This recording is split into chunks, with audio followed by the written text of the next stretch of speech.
You are listening to the Keeping It Juicy podcast, your main squeeze in nutrition. Don't forget to subscribe and click the bell icon on YouTube so you can get notified every Tuesday when we upload a new episode. You can also add us on Facebook and Instagram at Keeping It Juicy Podcast.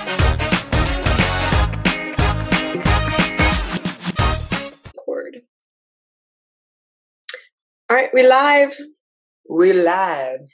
Welcome to episode 29. All about the D.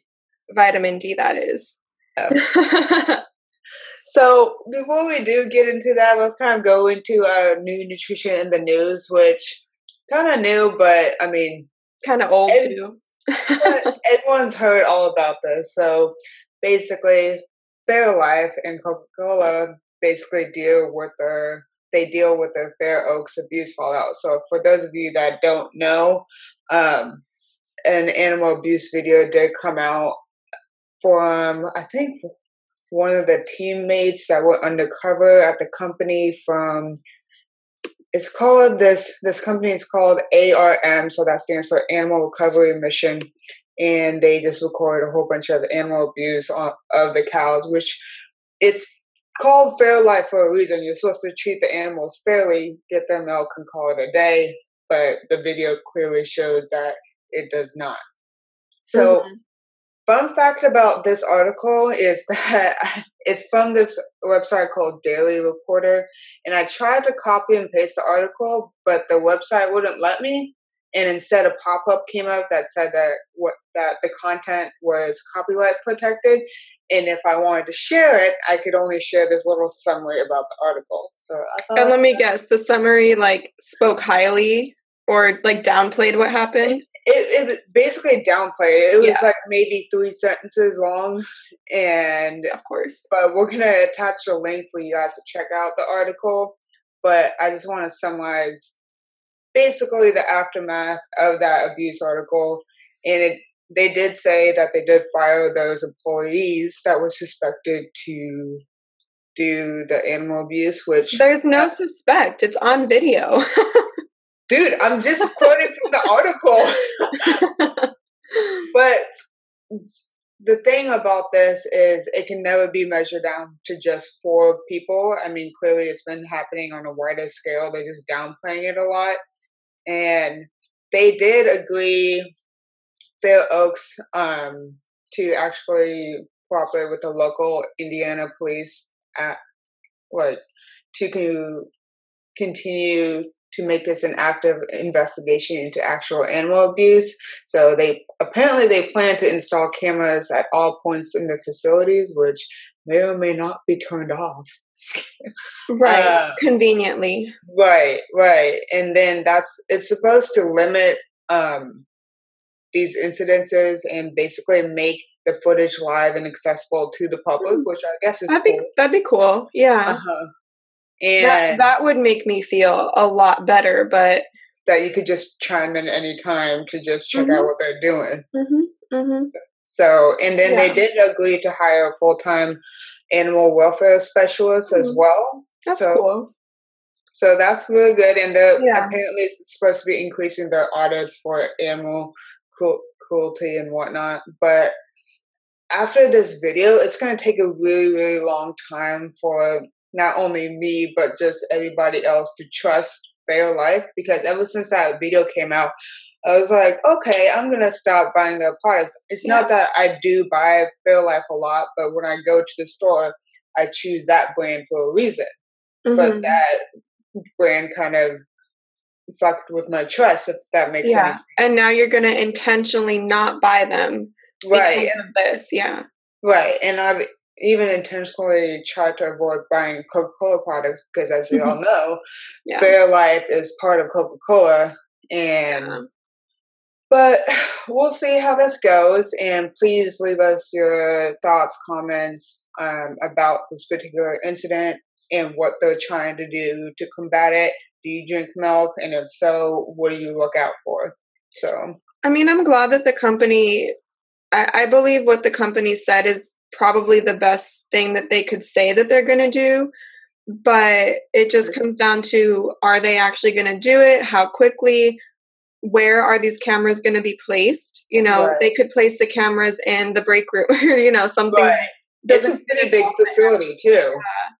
like, I want to see everything. If that's truly what their solution is to earn the trust back, and being able to see exactly what is going on at any time would build my trust back. I mean, personally, I don't Fairlife, like, I don't know. I don't see it a lot here in California. I don't know if I shop at Sprouts and Trader Joe's, they might just not carry it. So I didn't buy it a lot anyways. They typically carry at a lot of the grocery markets here, and sometimes even the gas stations and whatnot. They do carry Core Power, which is part of Fairlife, which I didn't realize that until I looked at it. They do carry that a lot because sometimes gas stations do carry those protein shakes and whatnot. Yeah. I'll keep a closer eye out to see what I see here in California, but I don't think it's as prominent out here. But we'll see. We'll keep you guys posted on what they're actually doing to, you know, kind of resolve this issue. But it just sucks because I think they're just sorry that they got caught. Honestly, I'm hoping that, you know, the company itself just didn't know. It's hard to say, you know. I don't think any company really wants their animals to be mistreated. I do believe that. I don't think it's like part of their staff training, like, okay, and if the cow's not listening, kick it. Like, I truly believe that. I just think it could be, you know, the staff gets frustrated because maybe they're underpaid and overworked, so they take their frustrations out on the animals because they have certain quotas to meet. And that might be the company's fault, but I don't think the company ever says, okay, start feeding the animal when it doesn't listen. Right. So it's tough. Plus the little calves, so it's not exactly. So it obviously does fall back on the higher ups in the company, and I'm glad that they said they're going to deal with it the way they're going to deal with it, by placing cameras everywhere and, you know, and firing the suspects. Right, and hiring that animal welfare specialist, and I think they're going to do a couple other things too. Well, I hope they actually hire like an animal welfare specialist that is from a company that's not associated with Fairlife, because that's not from Big Sugar, Big Soda. Yes. So that could be, I'd be interested to see what company they hire a specialist from. Is it one of their associates? Is it an in-house animal welfare specialist that they train themselves? Like, there's so many other questions. Right. But at least they're releasing statements that are in the right direction. And we'll see what comes of it. But yay. So that's our new nutrition in the news. Yes. Moving on to the bulk of our episode today, it is going to be all about the D, vitamin D, that is. So let's dive into what actually is vitamin D. So vitamin D is a fat-soluble vitamin. So long story short, it's primarily found in fatty foods. So A, D, E, and K are your fat-soluble vitamins. And when you think about like what foods your fat-soluble are found in, you know, think of like naturally occurring fatty foods. So vitamin D is primarily found in fatty fish and some in eggs. The only exception will be mushrooms, and we'll get into that later. Don't forget the sun. So why do we need vitamin D? Vitamin D is primarily known for its role in increasing and facilitating calcium absorption in the gut. It also helps maintain serum calcium and phosphate levels in the blood, which why it plays such a big role in dialysis, which that's a completely different story. But vitamin D is involved in bone remodeling, and we talked about this. We already talked about the process of osteoblast and osteoclast in the last episode, so feel free to check that out. And without sufficient vitamin D, bones can become thin, brittle, or just mishappen. Vitamin D does have other roles in the body that includes cell growth, neuromuscular, and immune function, and reduces overall inflammation. So many genes encoding proteins that regulate cell proliferation, differentiation, and apoptosis are actually modulated in part by vitamin D. This is basically cell death and growth. Basically, it suggests that vitamin D plays a role in the development of cancer as well.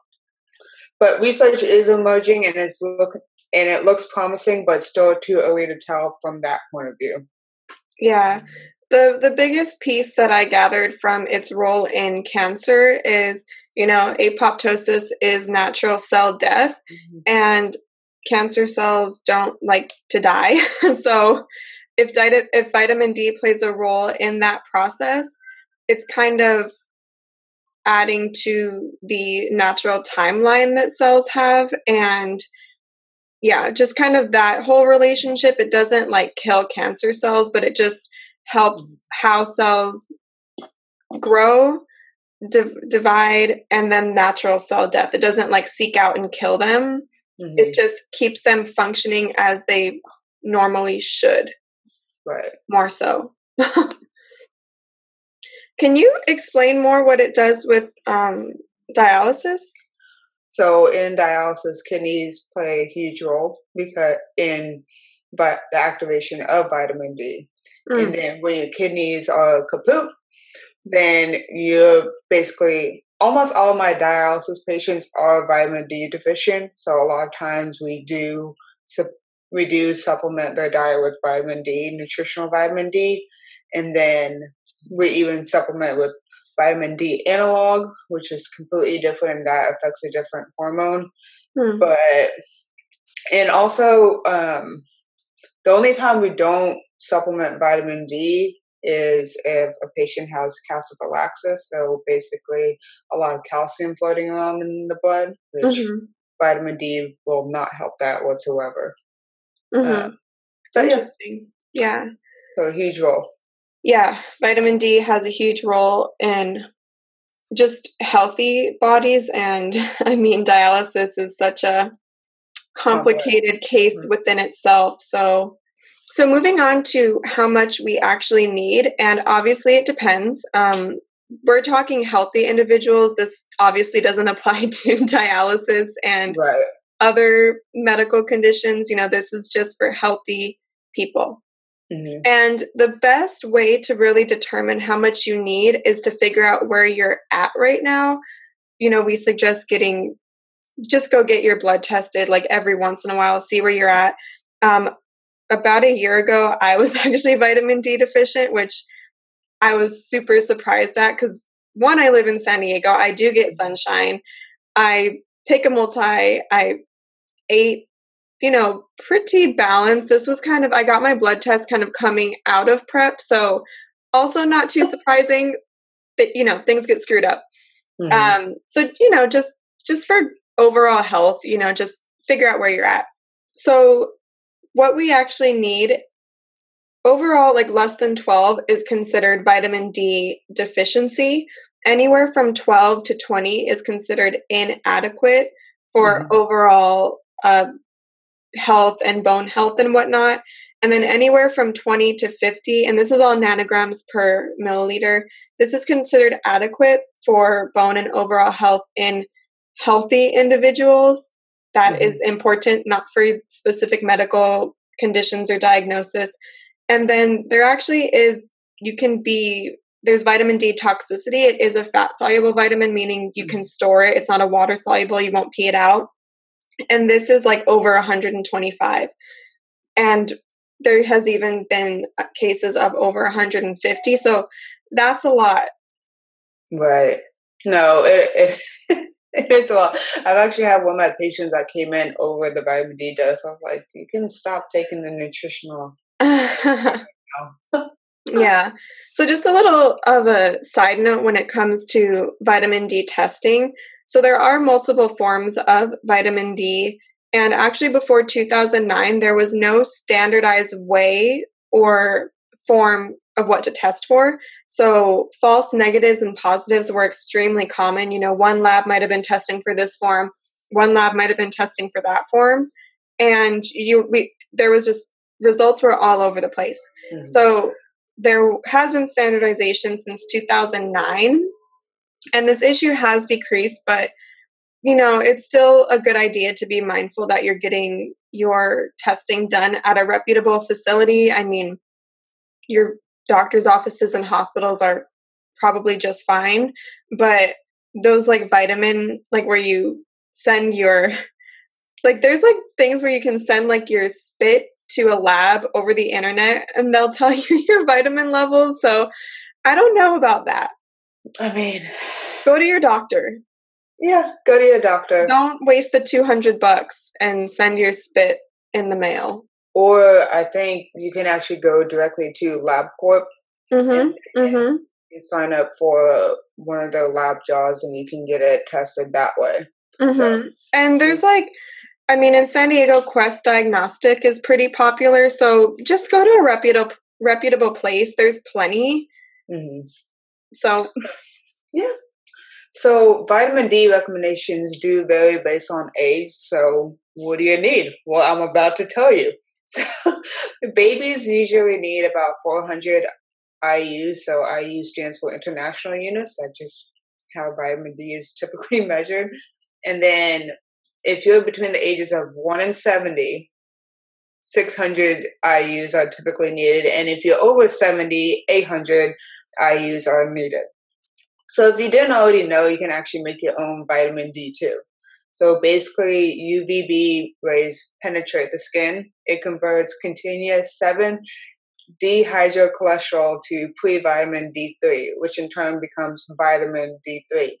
Season, time of day, length of day, cloud cover, smog, skin melanin content, skin meaning your skin color, and sunscreen are among the factors that affect UV radiation exposure and vitamin D synthesis. So geographic latitude does not consistently predict the average serum vitamin D levels in a population. So I do just want to make a note of that. Mm-hmm. Yeah, so that means like where you're like located. Mm-hmm. And just going back to like length of day, obviously during the shorter days, like winter, there's less sun out. So it's going to be different. But there actually is a online calculator. It's called omnicalculator.com. We'll put a link in the show notes.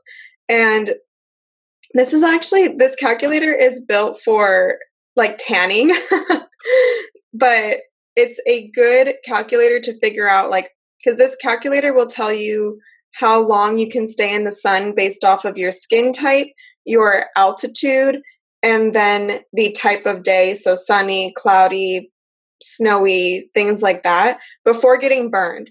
So this is helpful because you don't want to get burned because then there's cancer risk associated with that, which is kind of odd that vitamin D also shows research that helps with cancer. So interesting. And speaking of that, there are actually no studies at this time to determine if UVB-induced synthesis of vitamin D, so basically making vitamin D from the sun, can occur without increased risk of cancer. So this sucks that there's no studies because, you know, we say vitamin D, we can make it from the sun, which is good, but then there's no studies that actually say like, but that won't increase your risk as well. So double-edged sword, kind of. Well, I don't know. We also don't have access to a whole lot of studies either, so. Right. Yeah, we don't, you know, other things will, but that statement was actually taken from the review study that most of these facts and information are coming from. So they claimed that there was no studies at the time. And I believe this study was released not too long ago. So maybe new studies have emerged, but the research that even vitamin D helps with cancer is still very new. So without further ado, let's kind of go into the food sources of vitamin D. So as we know, there are very few foods in nature that actually contain vitamin D. So typically the flesh of fatty fish, such as salmon, tuna, and mackerel, and other fish liver oils are usually the best sources, which you're making a funny face. So small amounts of vitamin D are actually also found in beef liver, cheese, and egg yolks. I say to the beef liver because my mom used to make me eat that all the time. And vitamin D in these foods is primarily in the form of vitamin D3 and is metabolite 25D3. So some mushrooms provide the vitamin D2 in variable amounts. So mushrooms with enhanced levels of vitamin D2 from being exposed to ultraviolet light under controlled conditions are also available. So that's why some mushrooms have that extra vitamin D in there. Mm-hmm. Yeah. So mushrooms are the only plant source that have a source of vitamin D, and I'm doing quotations because mushrooms are actually fungi, not plants. So, fun fact. And that's how they're able to synthesize vitamin D and kind of store it, because they can take the UVB radiation and turn it into vitamin D, which then we can consume. But it's not all mushrooms. Like, these mushrooms had to have been exposed to certain levels or enhanced the UVB rays. We don't really know where the mushroom came from when we bought it in the store and what sort of conditions it was like. So, and typically, the mushrooms with extra vitamin D do have it written on it that there is vitamin D in it. Versus if you go to try to buy a regular mushroom, chances are they don't really have that much vitamin D in there. So I'll have to look. I've never noticed that. So that's interesting. You know, mushrooms can be a good source of vitamin D. And then actually fortified foods provide most of the vitamin D in the American diet. Fish liver oils and beef liver are not heavily consumed. Typically soy milk is fortified with vitamin D too. Well, almost all of the milk supply is voluntarily fortified with 100 international units per cup. And actually in Canada, it's 35 to 40, so a little bit less. And margarine is actually fortified at least 530 international units per 100 grams. So yes, soy milk is part of that category too, because vegans and vegetarians will drink soy milk instead of regular milk. But this became like mandatory in the 1930s when the milk fortification program was implemented in the United States. And this was because rickets was a huge public health concern at that time. So the government took it upon themselves to create this program. So now vitamin D fortification is very common because rickets was a huge problem back then. So other dairy products that are made from milk, such as cheese and ice cream, are generally not fortified, but ready-to-eat breakfast cereals often contain vitamin D as well. Orange juice is also fortified. You can find vitamin D fortified orange juice. And then yogurt and, like I said before, margarine will have some vitamin D as well. So you can actually go to the USDA, so the United States Department of Agriculture's website. Their nutritional data database, will put the link in our show notes. And it has a comprehensive list of the vitamin D containing foods, and it's arranged by like the nutrient content. So I would suggest checking it out and kind of gauging how much vitamin D you actually get, especially if you're someone who works inside, doesn't do a lot outdoors, doesn't get a lot of sunshine. You might be vitamin D deficient. I never thought I'd be vitamin D deficient because I do spend time outside. I was taking a multi and I was still borderline. Granted, this was coming off of a bikini prep, so my nutrients were not adequate, but I was still taking a supplement, but I was still much lower than I thought I should be. So might be worth it to take a look. Mm-hmm. Yeah. The more you know. So that kind of sums up our vitamin D episode. We do want to give a social media shout out. I apologize if I butcher this, but Sophia Cooper, something like that. She follows us on YouTube, so thank you very much. We have been keeping an eye out to see who follows us on YouTube, and she is also a degreed nutritionist, graduated from San Diego State sometime around us as well. We're not exactly sure before or after. It was after us. After us. Okay, awesome. Mm-hmm. And she's actually in Nebraska right now as a Master of Public Health promotion grad student. So thank you very much for following us. So Remember to like and comment specifically if you're on YouTube for our next social media shout out because we always keep an eye out. So, yeah. Watching y'all. All right. Well, thank you guys for listening. That sums up our All About the D episode. All right. Thank you guys for listening, and we'll catch you in the next one. Bye. Thanks for listening to the Keeping It Juicy podcast. Your main squeeze in nutrition. Don't forget to subscribe so you can join us every Tuesday for a brand new episode. Also, you can find us on Instagram and Facebook at Keeping It Juicy Podcast. We'd love to hear from you, so please leave us a review. 5 stars, no less. On whatever platform you're listening to, or send us an email at keepingitjuicypodcast@gmail.com. Or if you have any topics you'd like for us to touch upon, shoot us an email. Until next time, don't do anything that I wouldn't do. So other dairy products made from milk, like milk.